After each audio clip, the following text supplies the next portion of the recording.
Chegamos ao quarto episódio do Entre Nós, um programa que cruza nossas experiências pessoais e profissionais com suas histórias e vivências. E hoje vamos falar sobre saúde, dinheiro e escolhas, porque cá entre nós são nossas escolhas que nos movem. Então o assunto de hoje é entre nós e entre nós. Eu me chamo Vinícius Guadagnin, sou médico ginecologista, especialista em ginecologia endócrina e sexualidade.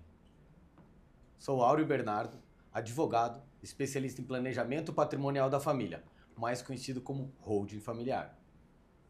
Eu sou Gisele Coelho, nutricionista clínica, especialista em nutrição esportiva e emagrecimento. Eu sou a Débora Rodrigues, farmacêutica bioquímica, especialista em estética e saúde integrativa. Eu sou o Jefferson Taborda, sou personal trainer, especialista em hipertrofia muscular e emagrecimento. Meu nome é Ismael Sabem, sou fisioterapeuta esportivo, trabalho com dor e prevenção. Então, já que hoje vamos falar sobre escolhas, estamos aqui em diversos profissionais, vamos fazer um bate-bola aqui de perguntas sobre o que cada um de vocês fariam com base na profissão de cada um de nós. Começa com a gente então, Áureo. Com certeza.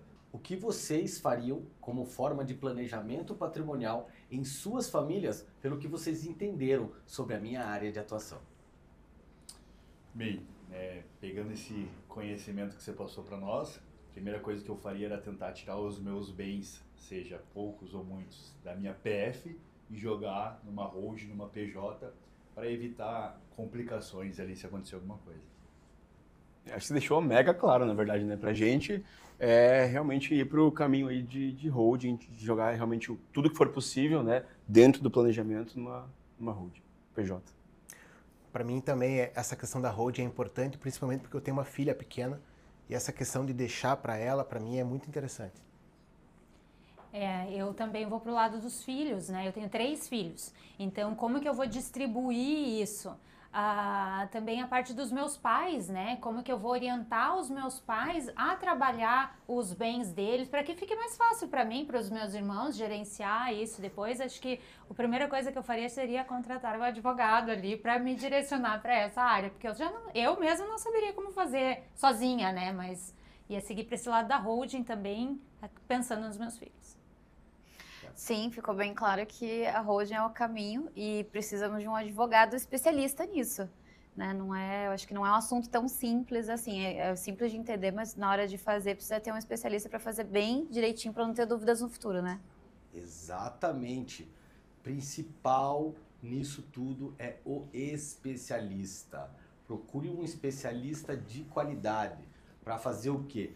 Você não tem vida eterna. Você tem vida eterna? Se você não tem vida eterna, você não pode ter patrimônios, não deve ter patrimônio na sua pessoa física. Exatamente o que os colegas muito bem, vocês aprenderam bem. Exatamente isso. Não tem que ter patrimônio na sua pessoa física, e sim institucionalizar o patrimônio. Essa é a palavra. Passar ela da sua pessoa física para uma pessoa jurídica. E ali sim você vai conseguir gerir melhor o seu patrimônio, com menos dor de cabeça futura. Bem, a minha pergunta é um pouco mais específica agora, jogando, né, o tema aqui para atividade física. Então eu entendi que atividade física, né, a gente trabalhou bastante, é essencial. Mas será que as pessoas sabem o que vocês diriam sobre o que comer antes e depois do exercício? Então, Gi, eu entraria com uma gordura boa ou com carboidrato antes do treino para me dar a fonte de energia, né, ATP, enfim, para conseguir ter um treino legal. E pós isso, entraria com uma proteína. Acho que é mais ou menos isso que eu sigo hoje, pelo menos, e que funciona legal. Ou um carboidrato pré-treino ou uma gordura boa, e pós eu entraria com uma fonte de proteína. Ok. Eu vou ser menos técnico que eles, né?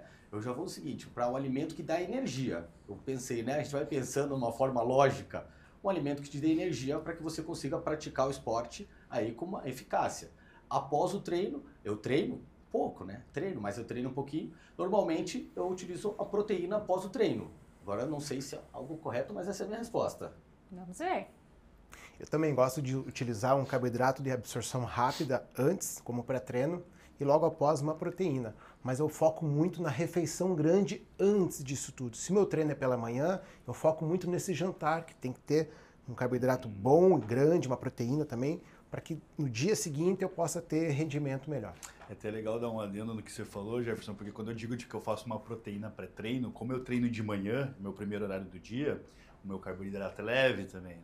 Não tô fazendo uma refeição muito grande de carboidrato, porque senão eu me sinto pesado.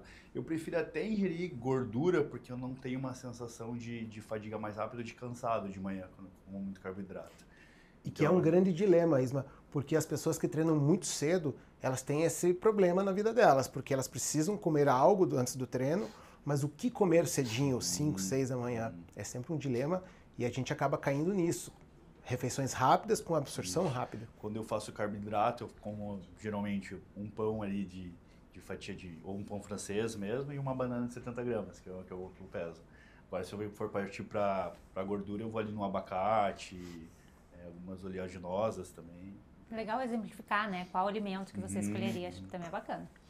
E você? Eu, particularmente, antes do treino, eu utilizo também um carboidrato ali de alto índice glicêmico e de resposta rápida mesmo, particularmente um doce de leite, algo semelhante. Treino de manhã também, então costumo comer bem na noite anterior para conseguir ter energia para o treino. E no pós-treino também utilizo a proteína, mas ainda utilizo o carboidrato. Eu utilizo bastante carboidrato na minha rotina alimentar. Então é mais ou menos o que eu faria. Legal. E no caso, o mel. O mel é um bom alimento antes do treino? Então, isso tudo que a gente vai concluir ali. Você usaria o mel? Sim, sim. Então é uma dúvida, né, que me apareceu estratégia. aqui. E depois eu vou Aproveitei o concluir. ensejo para perguntar. Legal, vou concluir no final, depois que todo mundo falar, mas vou voltar nesse tema aí que é bem importante. Perfeito, vou aguardar. Eu como formiguinha, eu comia doce, qualquer coisa que eu tivesse com vontade, porque daí eu vou queimar aquilo ali. E aí depois eu faço uma refeição mais com proteína, né? Um ovo, eu gosto de ovo, então eu comeria um ovo, ou até mesmo uma proteína isolada, batida com alguma... Eu gosto da proteína isolada sem sabor, que daí eu posso misturar ela tanto com salgado quanto com doce. Então eu faria uma refeição assim, mas eu aproveitaria o pré-treino para comer aquilo que eu tenho vontade de comer, que é algum doce. Porque vai queimar, né? As calorias. Vai queimar. Você pensaria nas calorias.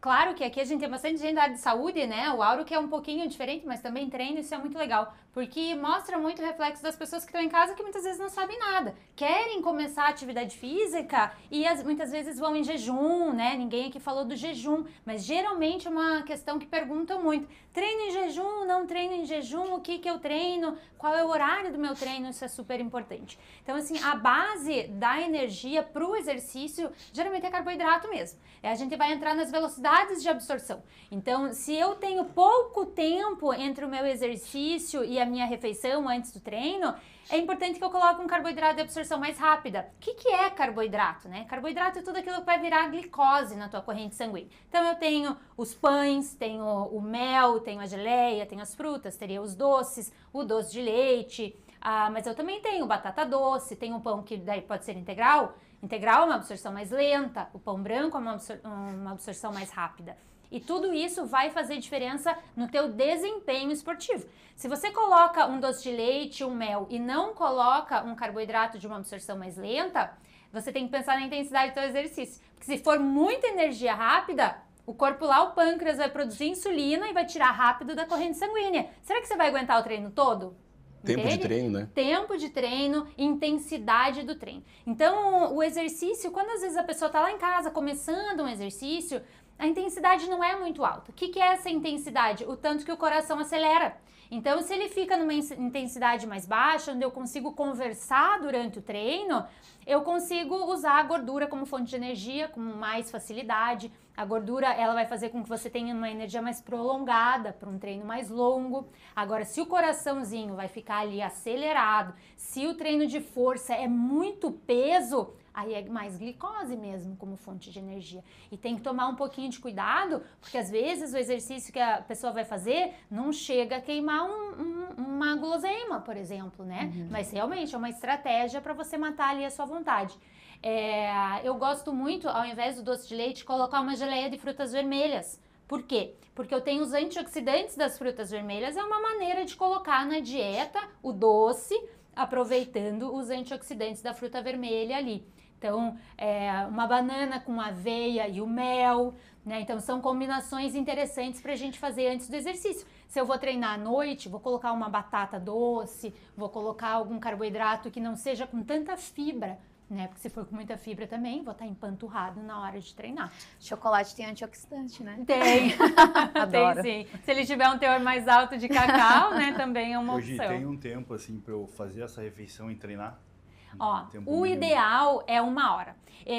Trazendo o que o Jefferson falou, a refeição 4 horas antes do exercício é uma das mais importantes, porque eu vou colocar glicogênio muscular. Então, para um atleta de mais alta performance, a energia que ele vai ter no treino intenso é o que ele comeu a semana inteira.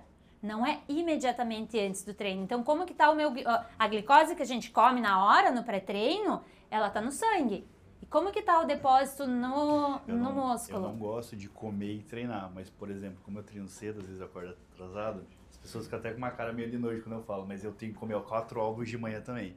Eu jogo tudo no liquidificador. Ah, e toma. Coloco a minha aveia, coloco o ovo, coloco a banana, coloco um whey, bato, faço um shake e já era. Você daí vai mais, o ovo daí vai mais pra proteína, né? Eu antes do geralmente treino. 4 ovos, aí 2 são com gemas e 2 são só cascas. Entendi. Eu geralmente coloco carboidrato antes do treino, porque quando você usa energia Não, de eu tenho fonte... pão também, mas deu pão não bata junto. Ainda bem. É sacanagem. Alguma coisa pra mastigar, pelo menos? Se eu coloco a proteína como fonte de energia, porque provavelmente no teu plano, ele não tá ali como fonte de Eu tô energia. em época de cutting, então ele tá diferente. Como fonte de energia, aí a gente acaba... Você consegue fazer proteína para energia, só que daí sobrecarrega um pouquinho os rins. Como a gente tem um carboidrato, como nutricionista esportivo, eu prefiro estimular o carboidrato. E daí pro pós-treino, então, né, finalizando ali a pergunta, a proteína, né, foi unânime aqui e ela é bem importante. Se vai para um suplemento, quanto mais isolado você coloca ali com água mesmo, com a creatina, né? O pessoal não falou da creatina. Com a creatina, que é um suplemento bem importante para todas as áreas do nosso corpo, hoje já é bem estudado.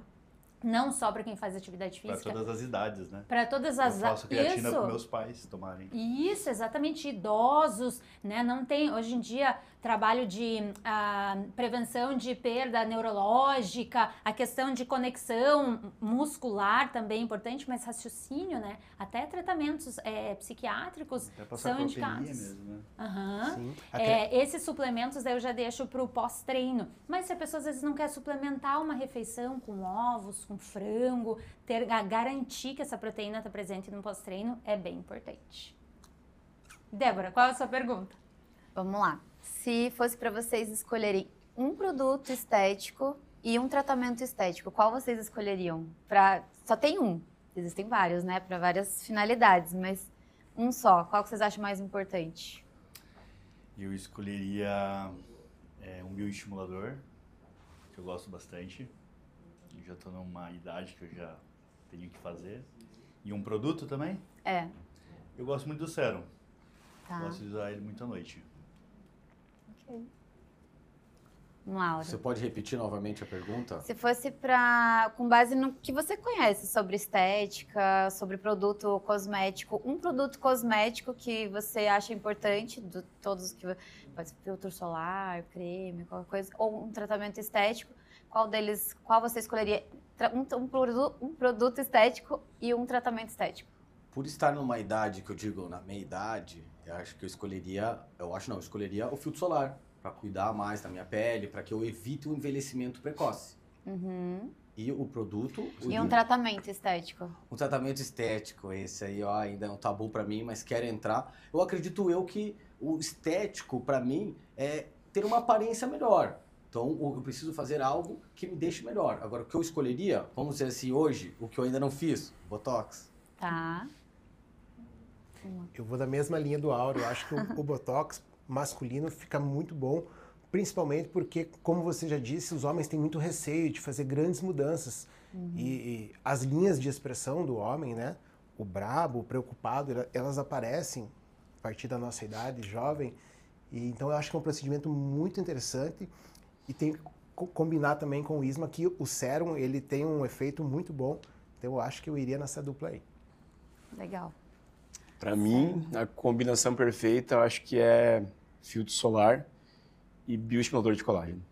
Tá. Taxativo. Ótimo. E você? Ficou difícil para mim, né? Porque vocês foram na minha linha, eu vou tentar trazer alguma outra possibilidade. Certamente o primeiro seria Botox, protetor solar, mas acredito que tem uns, eu não entendo muito dos nomes, mas essa parte de hidratação interna da pele, sustentação da pele.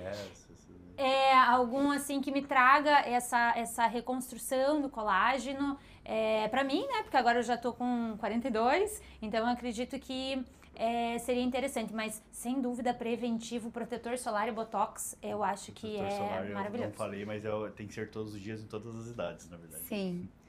Ó, vocês não estão errados.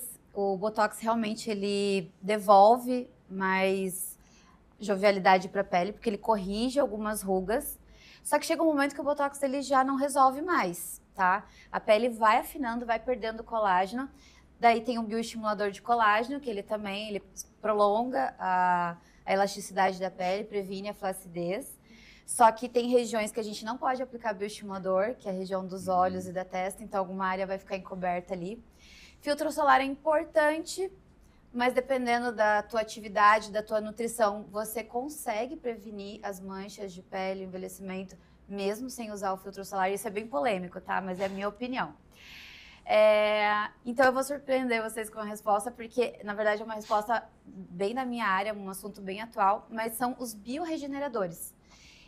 O bioestimulador de colágeno, ele é um polímero sintético que você coloca na pele, teu corpo vai absorver aquilo e vai estimular colágeno.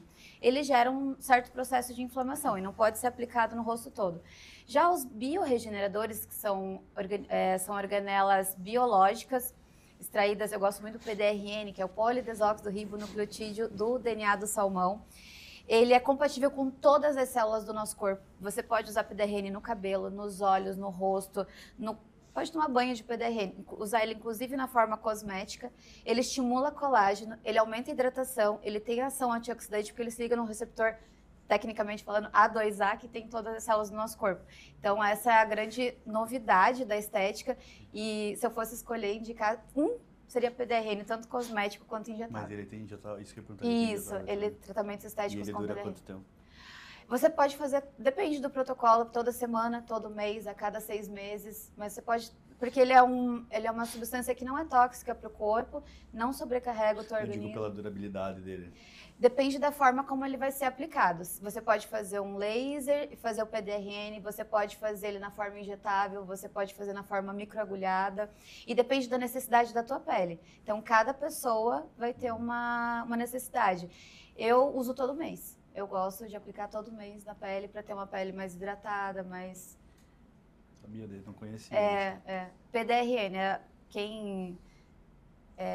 Eu já apliquei até plasma, eu já fiz um monte de coisa, mas esse pra mim é novidade. Eu acho que era o PDRN que me veio assim na mente, porque ela já me explicou essa questão, assim, achei bem legal. O PDRN, ele entra na linha dos bioregeneradores do plasma também, do plasma rico em plaqueta. O plasma, ele é autólogo, você extrai do seu próprio sangue. E daí você extrai a parte rica do seu sangue. Ele é legal para colágeno. Para colágeno, para regeneração. O PDRN, ele já é extraído dos gametas do salmão, eles falam do esperma do salmão, né? Não sei se vocês já ouviram falar que as famosas estão usando esperma de salmão no rosto, enfim. Mas não é, porque vem das ovas do salmão, aí extrai uma partícula, um pedacinho do DNA, e esse pedacinho de DNA entra numa via de resgate celular das nossas células. E daí ele tem toda essa ação, então ele é um material biológico, compatível, não tem contraindicação, pelo contrário, eles usam até em cirurgias para recuperar mais rápido, cirurgias de cartilagem, cirurgias musculares, cirurgias cardíacas. Eu fui a um congresso na Ásia em 2023 estudar sobre isso e lá eles já estão bem avançados no uso desse bioregenerador do PDRN, é bem legal. Bem completo. Bem completo. E o produto estético? Você coloca PDRN no cosmético também. Seria você esses pode dois, colocar, a técnica e o produto. Você pode colocar, manipular. Ele já tem em filtro solar, já tem sérum, já tem lá na clínica. Eu já trabalho, já vendo sérum pronto já para minha cliente. Legal. Então. Você vende produto também? Sim. Conversado. Bom. Eu tenho uma pergunta ótima, que provavelmente está na rotina de vocês, porque tem a agenda corrida. E na grande maioria das pessoas isso pode acontecer. Eu tenho 30 minutos do meu dia para fazer o meu treino. A minha agenda está completa, eu estou muito corrido. O que eu faço nesses 30 minutos de treino? Vou para o treino, não vou para o treino, o que eu faço de atividade física. Neste caso, eu, Áureo, em particular, com apenas 30 minutos, vou lá, vou montar um treino em 30 minutos. É mais basicamente isso? Exato. Abdominal, eu acho importantíssimo, por eu ter dores na região das costas, a gente acaba aprendendo, tem cirurgia, né? Então a gente acaba aprendendo esse tipo de, que esse exercício fortalece as costas. Você com o abdômen fortalecido, você consegue manter, vamos dizer assim, a sustância das costas, como é que é a estrutura, né? Então abdominal em 30 minutos. Abdominal eu faria também exercícios para um pouco de cada músculo. Se eu só tenho 30 minutos, eu vou tentar montar algo, cara, não sou especialista, não sou mais, vou tentar englobar o maior número de músculos nesse tempo, para que eu tenha uma maior eficácia no exercício. Um full body, na verdade, né? Exatamente, por ter apenas 30 minutos. Ismael, e você, 30 minutinhos só de treino? Então, eu já tinha até comentado com o Jefferson que eu ia no full body também. Eu gosto de fazer, às vezes, treino rápido por conta do tempo. Então, eu pego 3 grupos específicos e trabalho só em cima deles. Ou então, já que você respondeu full body, talvez se eu tivesse mais tempo, eu deixaria para fazer um cardio. Vinícius. Eu particularmente, como eu não gosto muito de fazer cardio, não me julga, eu sei que eu tô errado, mas não faço muito cardio. E como também não gosto de treinar full body, eu tenho a impressão que meu corpo responde muito devagar dessa forma, eu prefiro escolher então um músculo e focar, acelerar naquele músculo. Por exemplo, fazendo treino de peito, acelerar e fazer meia hora de peito e é isso. Prefiro focar e vou dividindo meia hora por dia de cada grupo muscular. Eu faria HIIT. Eu saio pingando em 30 minutos. Eu adoro treino de 30 minutos. Eu não tenho paciência de ficar muito mais do que 40 minutos na academia. Então eu faço HIIT 30 segundos bem intenso, 30 segundos meio que lento. Saio pingando, missão cumprida e vou lá. Acabou. Eu vou ser diferente, então. Eu sou corredora, né? 30 minutos dá uma corrida maravilhosa. Eu mexo o meu corpo inteiro. Não vou conseguir fazer uma ultramaratona, mas uma corridinha ali bem feitinha com 30 minutos vai. Aí se eu tô, vai depender do que o meu dia ali, né? Uma intensidade maior, uma intensidade menor, se eu preciso me recuperar, mas se mexer ali 30 minutos de corrida me torna outra pessoa. Eu gostei de ver que todos vão para o treino, né? Porque na grande maioria das vezes as pessoas veem o 30 minutos como perdi o treino de hoje. E 30 minutos é interessantíssimo, porque é claro que vai ficar mais intenso e a intensidade que a gente precisa no nosso treino, para os nossos resultados em geral, independente do objetivo. Se eu quero emagrecer ou se eu tenho um objetivo específico, a musculação acaba sendo o carro-chefe. O full body, ele é bastante utilizado. Eu prefiro mais na linha do Vinícius. Se eu tenho a minha prescrição da semana pronta, eu vou pegar aquele grupo muscular do dia e vou acelerar um pouquinho o meu treino, deixar ele um pouquinho mais intenso. Me sobrou tempo para um cardio, como as meninas gostam, ok. Mas eu, como gosto da musculação, eu continuaria a minha sequência de treinos, só seria mais intenso, com intervalos mais curtos. E normalmente esses treinos mais curtos, que você precisa acelerar o teu descanso, são os melhores. Legal. Então vamos puxar agora um pouco para o nosso lado. Ainda não vou sair totalmente do seu. E se a gente tivesse esse tempo, e a gente teria que escolher então entre fazer um alongamento e um treino, o que vocês fariam? Porque dificilmente a gente deixa meia hora para treino e depois mais uma hora para musculação, até devido à correria. O que vocês fariam? Eu faria alongamentos. Eu faria o treino. E mentiria que eu alongava depois. Isso todo mundo faz. Eu faria o treino, mesmo sabendo que eu tô errado. Eu faria o treino. Eu faria yoga, que é como se fosse um alongamento. Não, depende, mulher é de fases. Então, tem fases pré-menstruais que a gente não quer fazer treino. E daí eu faria um yoga, alongaria, né? Traria paz pro meu dia. Eu acho que vai muito do meu emocional no momento. Mas pelo lado de corredora, assim, de atleta de endurance, eu ia colocar ali esses 30 minutos, 15 mobilidade e 15 alongamento. Dividiria, assim, o meu. Legal. Eu acho que tudo depende da rotina que a gente tem. Se durante na semana, um dia, a gente só tem esses 30 minutos, era legal a gente deixar para alongar. Pra gente fazer um alongamento mais específico, mais detalhado, cuidar de algumas regiões que a gente não cuidaria na correria dos treinos ali. Agora, se isso é rotineiro, eu também iria priorizar o treino, porque a hipertrofia para nós sempre vai vir em primeiro lugar, apesar de a gente ter que cuidar da prevenção. Agora, se você tiver só um dia na semana, lá, numa quarta-feira, que você só tem 30 minutos, deixa esse dia para fazer um alongamento, cuidar ali da sua mobilidade. O alongamento é importante, o alongamento articular previne lesões, previne dores. Então, isso acho que é legal a gente frisar também. Sabe que, só para complementar, a junção dos dois, muitas vezes os pacientes me perguntam lá na clínica, né? Ah, eu não tenho tempo, porque assim, 30 minutos você diz da vida, porque se eu for correr, eu preciso do banho antes, ou depois, né? Eu vou me trocar, tá onde que eu tô. Inclui muitas coisas nesse tempo, né? E muitas vezes a pessoa, ela tem os 30 minutos, às vezes é um intervalo entre uma reunião e outra. Então, às vezes a pessoa fala, não dá tempo de me trocar, não dá tempo de suar e lavar o cabelo, fazer maquiagem de novo. Mas daí aproveita esses 30 minutos e faz o alongamento, né? Exato. Porque Perfeito. já é uma atividade física, mexe teu Assim, ó, corpo. é legal frisar que existe um alongamento estático, que assim, ele tem o seu benefício, mas não é esse tão importante. Eu sempre gosto de passar o alongamento balístico. Ah, Ismael, mas o que é o alongamento balístico? É um alongamento que você faz em movimento, que é mais eficaz. Então, se você tem pouco tempo, priorize esse tipo de alongamento. Qual seria? Por exemplo, estou alongando aqui. Eu estou contraindo, esticando, fazendo uma extensão de algumas fibras.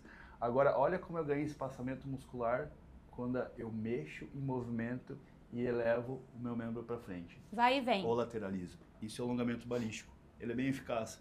Tenho 30 minutos, mas tem que tomar banho. Então deixe para fazer 20 minutos. Eu tenho certeza que vai fazer a diferença para vocês. Para vocês. E para finalizar, então, eu vou deixar uma pergunta um pouquinho mais quente, talvez mais difícil para vocês. Se vocês fossem ginecologistas e trabalhassem com sexualidade, o que vocês fariam se deparassem com uma mulher, com uma paciente que está com dificuldade de ter um orgasmo?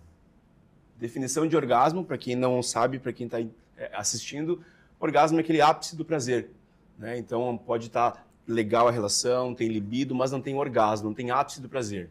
Ismael, o que você faria? Eu ia indicar os sex toys, com certeza. Eu acho que isso é bacana, estimula também o orgasmo.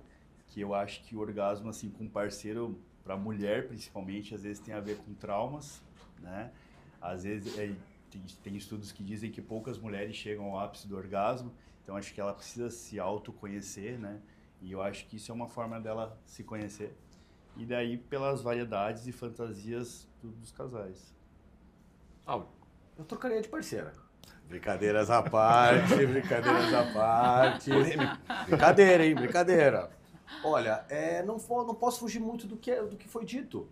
Que ela procure, ou nós, né, que é um casal, né, procure uma ajuda de um especialista e se preocupar, como eu me preocupo muito com a minha área, a gente tem que se preocupar que tem que procurar o especialista, não um generalista, que às vezes te indicam uma pessoa que ela não vai conseguir resolver o teu problema. Então, seria essa a minha atitude. Eu acho que eu tô com o Isma, porque não é falta de libido, é não conseguir chegar ao orgasmo, né? Então, provavelmente, ela não se conhece muito bem, então os brinquedinhos entram e acredito que sejam muito bem recomendados. Na minha opinião, eu acho que seria uma boa orientação. Até porque tem mulheres que têm doenças, né? Vaginismo, atrofia, entre outros ali. Então a dor vai doer para ter relação. É uma forma de estimular o pouparismo. Gi? Acho que como profissional, né, procurar um especialista, né, hoje em dia a gente tem essas opções. Eu penso que se você já tem talvez a conversa entre o casal, talvez principalmente a mulher se conhecer, mas acho que como mulher, às vezes a insegurança em falar para o meu parceiro que eu não estou tendo orgasmo. Né? Quantas mulheres fingem orgasmo? Muitas vezes elas nunca tiveram um orgasmo, né? E às vezes elas nem sabem se tem. O que será que é esse orgasmo? Então, assim, se eu falar pro meu parceiro que eu não estou tendo orgasmo, ele vai se sentir como? Né? É muito delicado esse assunto, assim. Como mulher, se fosse falar para uma amiga, ou até mesmo para uma paciente, eu não tenho dúvidas que os brinquedinhos ali, tem os sugadores, né, estimuladores de clitóris, brinque sozinha, entenda o seu corpo sozinha primeiro, né, tenha esse momento íntimo sozinho no seu quarto, longe dos filhos, acontece muito, você começa a ter os filhos ali no quarto do lado, como que eu vou me relacionar com como é que eu vou me entregar? Tô cansada, né? Então, se você não conhece você sozinha, talvez fique mais difícil você resolver esse problema. Então, eu colocaria ali um estimulador de clitóris para essa mulher brincar sozinha, conhecer o corpo dela e depois disso a abertura com o parceiro, né? Como que eu vou conversar com o meu parceiro para levar os brinquedinhos? Que ele tá menos masculino. Porque não tem nada a ver, né? Não é sobre isso. Mas eu sinto, assim, das mulheres que às vezes falta essa liberdade entre o casal, que a gente tá aqui para desconstruir, né? A intimidade mesmo. A intimidade. Eu acho que você falou assim, como é que eu vou falar pro marido que eu não tô tendo... Você não precisa falar. Você também não precisa fingir o orgasmo. Eu acho que parte desse ponto. Mulher finge muito e não tem que fingir. O homem tem que saber que ela não ficou completamente satisfeita ou ela ficou satisfeita, mas não quis ter orgasmo. Enfim, acho que isso tem que ser bem aberto. Porque senão ela tá mentindo pra ela mesma. E eu gosto muito da massagem tântrica. Eu acho muito difícil alguém não chegar no orgasmo com massagem tântrica. Então eu indicaria talvez um terapeuta tântrico, ou fazer cursos, o casal fazer um curso de massagem tântrica e brincar. Eu acho legal o tântrica até porque às vezes o parceiro ou a parceira ele é egoísta sexualmente também. Você já despertou às vezes aquela necessidade que você tem, aquela falta, e ainda rola o egoísmo. E na Tantra, acho que estimula a pessoa, o parceiro, a também querer estimular o orgasmo da sua parceira, no outro. Então, é legal. Então, assim, o que eu diria? Primeira coisa, se você tá em dúvida se você teve um orgasmo, é porque você não teve um orgasmo, né? Então, tem gente que fala assim, será que eu já tive um orgasmo? Não, se você tem dúvida é porque você não teve, né? Então, a primeira coisa que a gente faz, de fato, é identificar esse orgasmo, essa anorgasmia, essa falta de orgasmo, ela é primária ou secundária? Ou seja, nunca teve orgasmo ou eu sempre tive orgasmo e de agora, de um tempo para cá, eu não estou tendo? Aí a gente avalia. Não, eu sempre tive orgasmo e agora não tenho mais. Tá, vamos ver o que aconteceu. Mudou de parceiro? Como é que está o relacionamento? Então, a gente começa puxando para o relacionamento. Mais importante que isso, que é o que a Gi falou, essa mulher se conhece, ela conhece o próprio corpo, ela sabe onde fica o clitóris, ela sabe como estimula isso, o que faz, o que ela gosta. Sabe onde fica o clitóris da esposa, né? Exatamente. Ela às vezes sabe onde fica, mas o parceiro sabe onde fica. Nesse estímulo, existe um estímulo correto, né? Existem preliminares, né? Porque a gente fala que a mulher ela é movida a estímulos, ela precisa desse estímulo todo. Muitas vezes a mulher, o parceiro chega com aquele desejo de resolver tudo em 5 minutos. E a mulher precisa de 1 hora. Eu falo que o sexo ele não começa tirando a roupa, ele começa com o café da manhã, com o bom dia do café da manhã. Né? Porque isso estimula a mente da mulher, estimula a libido, mas enfim, pulando a parte da libido, que não é o caso aqui, para estimular de fato o orgasmo da mulher, seria o autoconhecimento, seriam os sexy toys. Então, as minhas pacientes sabem que eu indico sempre o uso de sexy toys. E as pessoas, acredito que quem está assistindo também, que não conhece muito sobre sex toys, imagina sex toys só como aquele aparelho grande para introdução em canal vaginal, enfim. Na verdade, não é bem assim, né? Hoje existem diversos tipos de sex toys, pequenos, discretos, de formas discretas que podem ser guardados na bolsa e ninguém vai perceber. Então, assim, é muito tranquilo de ser utilizado e vai ter um autoconhecimento de fato. E, além disso, que por último aí a Débora falou, é o Tantra. Então o Tantra, quando bem feito, quando com qualidade, ele faz com que a mulher se conheça e conheça inclusive outros pontos erógenos do corpo. A gente pensa que só o clitóris tem terminação nervosa sexual. De fato, o clitóris é um órgão que serve só para isso, só para o prazer, mas a mulher tem, o homem também, no corpo inteiro pontos erógenos. Então esses pontos todos devem ser estimulados. Então o autoconhecimento é fundamental. Todo mundo acertou. E agora nós vamos para o próximo quadro, Erros na Profissão. Erros que nós cometemos, aprendemos e que pode ajudar você também. Começando então por você, Áureo. Conte para nós. Vou dizer erros que eu cometia, que hoje eu não cometo mais. Não padronizar o atendimento. Diferenciar as pessoas, não por intenção, e sim por falta de experiência. E conforme a gente vai adquirindo essa experiência, a gente vai analisando os atos que a gente tem na nossa profissão para melhorar a cada dia. E um desses erros é a padronização do serviço. A partir do momento que eu comecei a padronizar o serviço no meu escritório, olha, tudo mudou. Então, um erro que aconteceu no nosso escritório, que hoje não cometemos mais, é o quê? Padronizar o atendimento ao cliente. Agora vamos para a próxima. Então, eu acho que eu não digo bem que é um erro, mas que serve de lição para, acho que para todas as áreas. Nunca prometer nada a ninguém. Eu sempre brinco na balança que até hoje a tecnologia da medicina, da ciência, que é a quimioterapia, ela não consegue te dar 100% de chance que você vai ter a cura. Quem dirá nós, principalmente na minha área, que mexemos com as mãos, trabalhamos com as mãos. Cada corpo corresponde de um jeito, cada organismo vai receber estímulo de uma forma diferente. Então, às vezes, o paciente está debilitado, está com dor, já passou por outros profissionais, ele chega achando que você vai ser a última esperança da vida dele melhorar, ele chega com toda aquela euforia, só que mesmo assim a gente tem que ser cauteloso, cuidar com o que a gente fala. E eu aprendi, talvez não seja um erro, mas assim, para ele não se frustrar.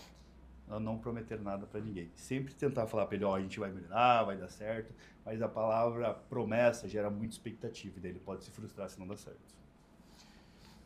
Eu acho que, no meu caso, foi excesso de horas de trabalho contínuas para conseguir garantir um atendimento de qualidade. Então, nas nossas diversas áreas, mas eu vou falar da medicina por si, é comum os médicos darem plantões de longas escalas por longos períodos. É lógico que a gente não vai conseguir oferecer qualidade de tratamento para o paciente trabalhando por longos períodos. Então, eu já passei por esse momento também, quando eu me formei, teve uma situação específica, logo me formei em novembro, e em dezembro eu dei um plantão que eu entrei no plantão às 7 da manhã do dia 22 de dezembro, e eu saí às 7 da noite do dia 26 de dezembro. Então foram, 5 dias, vezes 24 horas, não sei quantas horas vai dar isso, mas foram 5 períodos de 24 horas ininterruptamente de plantão. Eu era novo, eu até aguentava esse tranco, tinha direito a 2 horas de sono por dia, mas, logicamente, o paciente que eu atendi não foi bem atendido, né? Não tive qualidade de atendimento. Então, hoje, eu prezo por qualidade de atendimento. Então, se eu consigo atender num dia 4 horas, um paciente por hora, mais ou menos 4 pacientes, 5 pacientes, 6 ou 10, isso eu acho que é muito individual de cada um, mas que isso seja feito com qualidade, com empatia e com respeito. Porque o paciente que você tem na primeira hora merece o mesmo atendimento, a mesma responsabilidade, a mesma empatia daquele que vai ser no final do dia. Então, quando eu vejo que eu não dou mais conta, acabou o atendimento. Isso é uma coisa que eu acho um absurdo, inclusive, dentro da profissão, mas que acontece muito e o paciente não merece isso. Olha, acredito que na minha área, o principal erro, no início, o personal trainer, ele tem em mente que ele tem que ser muito técnico, que a execução do exercício é muito importante, que a cadência do movimento, e essa parte técnica, sim, é muito importante, fundamental, mas ela tem que se tornar básica em relação ao atendimento. O que o Vini disse é perfeito. O atendimento é muito mais do que essa parte técnica. Então, ao longo da caminhada, eu percebi que as pessoas querem esse objetivo, querem emagrecer, querem hipertrofiar, mas aquele momento do atendimento ele é muito mais completo do que isso. A pessoa chega com uma demanda, ela quer te contar coisas, ela não está num dia legal, e você tem que fazer aquele momento ser muito legal para o cliente das 6 da manhã e para o cliente das 9 da noite. E isso é uma energia trocada, e se você foca somente na parte técnica, não é um atendimento completo, não é um atendimento legal. Então eu acho que ao longo da caminhada eu fui focando mais nisso, em ser agradável a todos os dias. Cada cliente tem um assunto, cada cliente tem uma demanda, e você deve suprir isso. Então, eu acho que o que é básico, que é a parte técnica, no início da caminhada era tudo. E aos pouquinhos eu fui descobrindo que ele é só um pedacinho do atendimento. Então, atender muito bem os clientes, para mim, é essencial. E a gente que lida com pessoas é um pouquinho psicólogo também, né? A gente absorve um pouquinho do dia a dia da pessoa. Você tem que estar bem para ouvir também, se posicionar, né? Troca de energia, Vini. Isso a gente tem que estar bem com a gente mesmo, né? É escutativa, né? Isso é muito importante. É isso aí. Eu vou para o meu erro, eu diria, seria nessa mesma linha. Mas para ser mais específica, para nutrição, o meu maior erro foi colocar, devido a excesso de necessidade dos pacientes, assim, uma quantidade muito grande de pacientes, colocar os atendimentos a cada 30 minutos. Isso para mim eu não faço mais. Já fiz muito, mas não faço mais. Na nutrição a gente precisa entender a rotina da pessoa. E quando você vai fazer o acompanhamento, você tem que perguntar para a pessoa como foi seu mês? Como que você tá hoje? Como que tá o teu planejamento para o próximo mês? Porque a gente vai montar o que você vai comer para o próximo mês todo. Lá comigo a gente faz os acompanhamentos todos os meses. Eu mudo todo o plano alimentar todo mês. E a pessoa, ela tem um planejamento. Eu vou viajar, eu vou tirar férias, eu tenho uma demanda maior de trabalho, menor. Às vezes a pessoa tá bem tranquila. Não, esse mês eu tô com uma demanda bem tranquila, né? Eu posso me dedicar mais pro preparo dos alimentos. E com 30 minutos, chegou um momento que eu não conseguia mais. E daí eu sinto que para trabalhar a alimentação não é só sobre montar um plano alimentar. Você tem que entender o que essa pessoa está vivendo hoje, como foi o anterior para comparar, entender se ela bateu as metas, se ela conseguiu direcionar bem, o que deu certo, o que deu errado para montar o próximo. E com 30 minutos não dava. Então foi uma necessidade por conta de querer, né, não dizer não, né? A pessoa, eu queria tanto agendar, eu não tenho mais horários, né? Então, hoje em dia eu entendo que precisa conseguir dizer não, precisa organizar diferente a agenda. Hoje os atendimentos são de pelo menos uma hora. E assim eu não cometo mais esse erro aí, que eu acho que cai a qualidade, é desnecessário. Bom, o erro que eu acho que alguns profissionais ainda cometem, que eu já cometi, é deixar o paciente que precisa de muitos tratamentos, que tem uma demanda alta estética, fazer um tratamento, por questão de disponibilidade financeira, muitas vezes. Então, ele precisa ali, tudo que ele quer, né? Ele tem uma expectativa alta, eu quero corrigir rugas, eu quero preencher, eu quero levantar o rosto e tal. E daí eu faço o planejamento completo para ele, aí dá um orçamento lá que não coube no bolso dele. E daí ele fala, não, mas eu tenho isso. E daí eu deixar ele fazer só aquilo. E daí ele vai falar assim, mas não gostei. Lógico, o planejamento todo para atender sua expectativa era esse.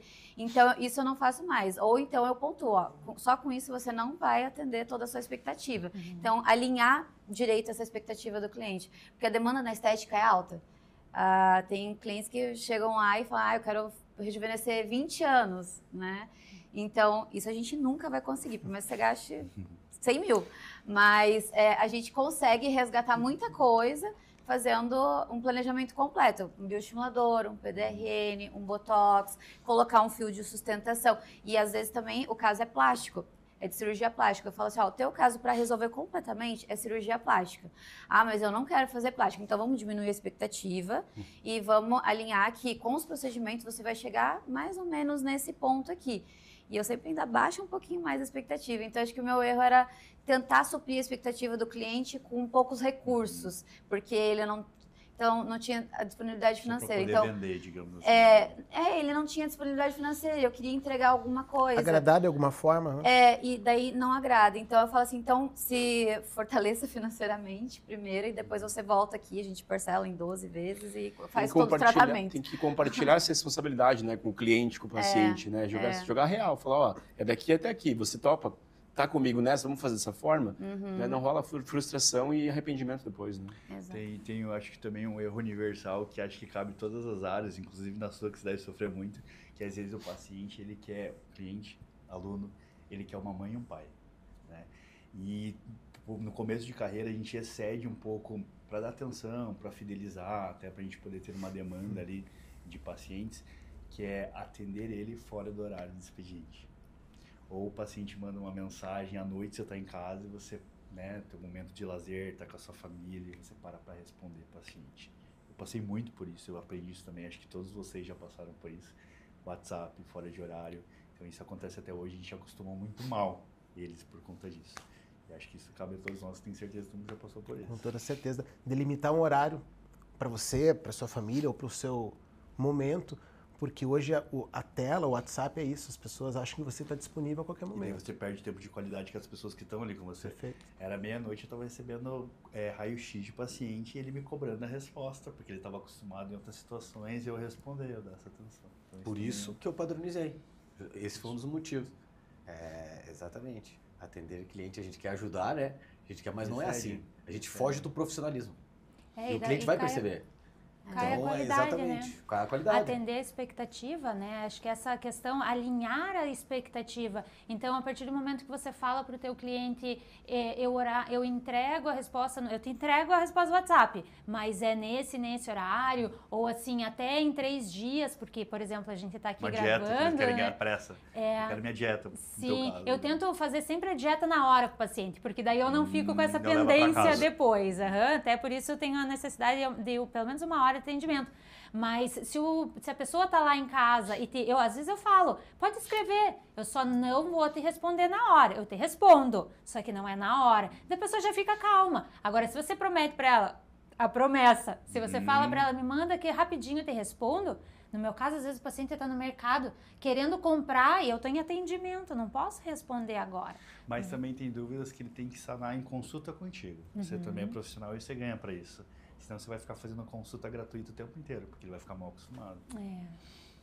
Casa bastante as áreas, na verdade, né? As nossas, né? Assim, semelhante. tudo que cada um falou, não as áreas, mas o que cada um falou acaba cruzando bastante coisa. No meu aqui, né? caso, eu acredito que a inteligência artificial veio para ficar, para ajudar a gente Facilitou. nessas respostas imediatas assim do paciente. Mas quando eu atendo um paciente, faço um procedimento mais complexo, eu acompanho ele por 3 dias. Eu e minha secretária, né? Ela manda mensagem, pede foto, se tá tudo ok, ela mesma responde. E se não tá ok, eu tenho que acalmar meu paciente, porque às vezes inflamou, às vezes tá inchado, eu preciso ver se tá um roxo, eu preciso ver se aquele tecido não vai necrosar, se não teve uma infecção. Então, quando eu faço um procedimento minimamente, por mais que seja minimamente invasivo, sempre há um risco ali, até umas 72 horas. Então, às vezes, eu tenho que sair ali do meu final de semana, parar um pouquinho ali Mas é uma e coisa que daí sanar. você já combinou com o seu paciente, né? Tá no acordo, tá no acordo. existe Se um não tá acordo, né? legal ali, eu preciso dar uma olhada. O bom que você falou de IA, que eu já compartilhei com vocês, a minha secretária é uma IA, então assim, é meia-noite, 1h da manhã, ela tá respondendo se alguém manda. Só que muitos dos meus pacientes, às vezes, pensam que sou eu que tô respondendo. Eles ficam querendo alguma cobrança dela, que às vezes ela tem que me passar para eu responder e eu não respondo mais. Pessoal, e terminamos aqui o nosso 4º episódio. Aqui abordamos temas como saúde, escolhas, dinheiro. E acompanha a gente, teremos reprises nos próximos dias. E acompanha a gente nas redes sociais, mandem sugestões para os próximos episódios e fiquem entre nós.